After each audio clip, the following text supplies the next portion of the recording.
अगर किसी ने इस प्लानिंग पर ब्लाइंड ट्रस्ट करते हुए अमल कर लिया तो इंशाल्लाह मैं उसको ये गारंटीड भी देता हूँ, इस प्लानिंग के बाद वो अपना स्कोर 150 प्लस आउट ऑफ 200 ले आएगा। अब मैं वो प्लानिंग आपके सामने रख रहा हूँ। अस्सलाम वालेकुम, this is Adnan Qamar Siddiqui from IB grades. मेरे वो तमाम स्टूडेंट जो इस साल नस्ट एंट्री टेस्ट 2 देने जा रहे हैं, उन तमाम के लिए अब अगर आज से हम बात करें 22 जनवरी के बाद नेक्स्ट जो 22 फरवरी नेक्स्ट मंथ में जो आपके पास आएगी, तो पूरे 30 दिन, और इन 30 दिनों में आप एक अच्छा स्कोर NET 2 में कर सकते हैं। इसमें अगर आपने सही तरह प्लान किया और अपने रिवीजन प्लानिंग में या प्रैक्टिस में कोई कमी नहीं छोड़ी तो इंशाल्लाह नस्ट में जो एक अच्छा स्कोर होता है, जिसको हम एक अच्छा स्कोर कहते हैं, जिस पर आपका कैंपस और आपका डिपार्टमेंट दोनों आपकी ख्वाहिश के मुताबिक आपको मिल जाए, वो 150 प्लस आउट ऑफ 200 होता है। तो मेरी ये वीडियो जो है नस्ट के 30 डेज प्लानिंग की है। अगर किसी ने इस प्लानिंग पर बिल्कुल मतलब ब्लाइंड ट्रस्ट करते हुए अमल कर लिया और इधर उधर नहीं देखा तो इंशाल्लाह मैं उसको ये गारंटी भी देता हूं और उसके लिए दुआ भी करूंगा कि इंशाल्लाह इस प्लानिंग के बाद, इस काम के बाद वो अपना स्कोर 150 प्लस आउट ऑफ 200 ले आएगा इंशाल्लाह। प्लानिंग क्या है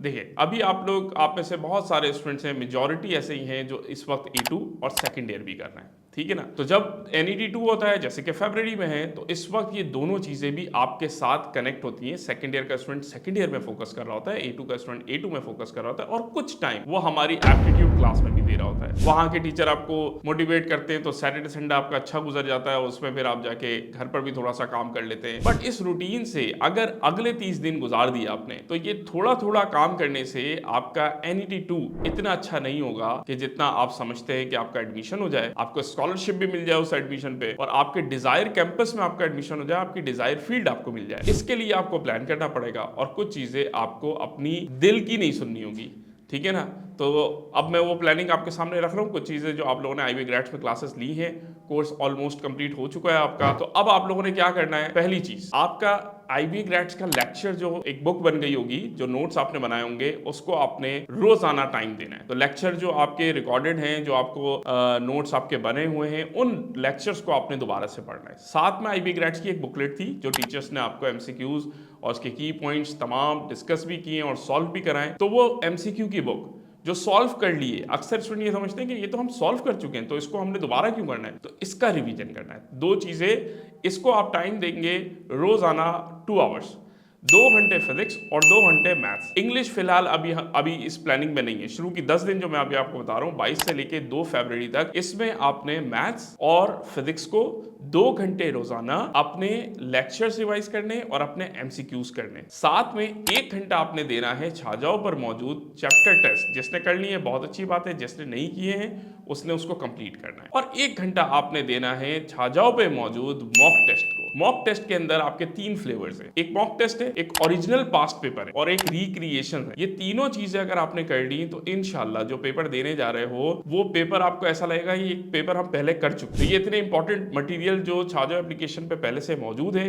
विद सॉल्यूशन मौजूद है। अगर कोई क्वेश्चन समझ नहीं आता तो वहां पर सॉल्यूशन भी है, वो आप देख के अपनी मसले को हल कर सकते हैं। तो अभी शुरू के 10 दिन में 2 फरवरी तक आपने 6 आवर्स अ डे, थोड़ा मुश्किल लग रहा होगा बट ये पॉसिबल है और ये किया है। इसीलिए हमारे पास लास्ट ईयर 160 प्लस कोर्स वाले स्टूडेंट मौजूद थे। तो उनकी प्लानिंग मैं आप लोगों के सामने रख रहा हूं कि लास्ट मंथ में अगर आपने इस चीज को अपना लिया और इस चीज को अमल कर लिया, इस पर बगैर इधर उधर देखे, तो इंशाल्लाह आप 200 में से 150 प्लस स्कोर इंशाल्लाह आसानी से ले आएंगे। तो ये 10 दिन आपने करना है। 10 दिन के बाद हम इंपॉर्टेंट मैराथन स्टार्ट करेंगे मैथ्स के लिए। तो वो क्लासेस आपकी ऑनलाइन होंगी, वो क्लासेस लाजमी लेनी है। उनमें वो क्वेश्चंस होंगे जो हमारा टीचर, हमारे एक्सपर्ट समझते हैं कि इस साल NET 2 में ये क्वेश्चंस आ सकते हैं। तो ऐसे क्वेश्चंस जो कि रेलेवेंट है, जो एक्सपेक्टेड है, उनकी क्लासेस लेकर 2 घंटे आपने वो क्लास लेनी है और उसको फिर प्रैक्टिस करना है। तो अब आपके 2 फरवरी के बाद 2 फरवरी से मजीद 2 घंटे ऐड हो जाएंगे, तो अब टोटल हो गए 8 आवर्स। तो ये अगर आपने 6 आवर्स अभी और फिर अगले 20 दिन जो है वो 8 आवर्स की अपनी प्रिपरेशन प्लान बना लिया और ये टाइम आपने दे दिया। ऐसे नहीं देना है कि बस आप बैठे थे, 2 बजे बैठे थे, अब कब उठे पता नहीं, फिर दोबारा बैठ गए, फिर उठे पता नहीं। तो ऐसा नहीं, आपके पास आपके सामने क्लॉक होनी चाहिए और 2 घंटे फिजिक्स को, को 2 घंटे मैथ्स को देना है तो प्रॉपर टाइम देना है, और उसके बाद फिर 2 घंटे छाजाओं को देना है तो वो देना है, ठीक है। तो 6 आवर्स की प्लानिंग मैंने शुरू के 10 दिन की बताई है, और आखिर के जो 20 दिन है उसमें 8 आवर्स हो गए, क्योंकि मैराथन ऐड हो जाएगी, साथ में इंग्लिश और फिजिक्स, ये तीनों चीजें अगर आप कर लेते हैं तो इस साल आपके ऊपर एक आसानी आई है कि तीसरा सब्जेक्ट जो हमारा मेन था केमिस्ट्री या कंप्यूटर, वो उड़ा दिया गया। अब आपके पास सिर्फ है मैथ, फिजिक्स और इंग्लिश। उम्मीद करता हूं कि आप लोग ये जो मेरी बताई हुई टेक्निक्स हैं, ये शेड्यूल है, ये प्लान है, इसको उसी तरीके से फॉलो करेंगे जिस तरह बताया गया है। और प्लीज़ आप इस चीज़ की टेंशन से निकल जाएं कि सेकंड ईयर के एग्जाम्स आपके इससे हिट होंगे, A2 के एग्जाम्स में या ग्रेड्स में कोई फ़र्क आएगा आप खुद बताएंगे। 23 फरवरी को जब आप इस टेस्ट से फ्री हो जाएंगे तो आपके पास कंप्लीट टाइम होगा, आप अपने A2 के एग्जाम्स को और सेकंड ईयर के एग्जाम्स को दें, जो कि आपके मार्च या अप्रैल या मई तक चलेंगे। तो आप बिल्कुल आसानी के साथ एक तरफ फोकस करके वो भी बहुत अच्छा कर लेंगे। दुआ है आप लोगों को ये तमाम बातें समझ भी आ जाएं और आसानी से आप इसमें अमल भी कर लें। जज़ाकल्लाह खैर। अस्सलामु अलैकुम।